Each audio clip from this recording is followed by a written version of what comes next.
రేపు అర్ధరాత్రి నుంచి భారత్పై అమెరికా విధించిన అదనపు టారిఫ్లు అమల్లోకి రానున్నాయి.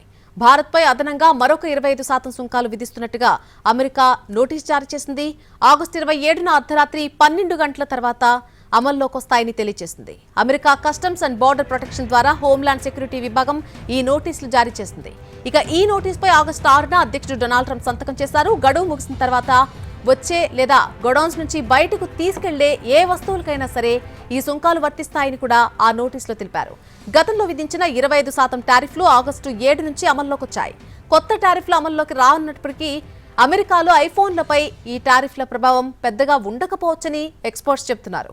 సెమీ కండక్టర్ ఆధారిత వస్తువులను ప్రతీకార టారిఫ్ల నుంచి మినహాయిస్తూ గతంలో అమెరికా ప్రభుత్వం ఆదేశాలిచ్చింది. దాంతో టారిఫ్ల నుంచి యాపిల్కు ప్రస్తుతానికి రిలీఫ్ దక్కినట్టయింది. ఇక భారత్ నుంచి అమెరికాకు ఎగుమతయ్యే వాటిలో ఎక్కువగా దుస్తులు, రత్నాలు, ఆభరణాలు, రొయ్యలు, లెదర్, పాదరక్షలు, రసాయనాలు, వాహన విడిభాగాలు ఉంటాయి. 2024-25 ఆర్థిక సంవత్సరంలో భారత్ అమెరికా మధ్య $131.8 బిలియన్ విలువైన ద్వైపాక్షిక వాణిజ్యం జరిగింది. ఇందులో $86.5 బిలియన్ విలువైన ఎగుమతులు, $45.3 బిలియన్ విలువైన దిగుమతులు ఉన్నాయి. టారిఫ్ ఎఫెక్ట్తో ఇప్పుడు ఎగుమతులు తగ్గేటువంటి అవకాశం ఉంది.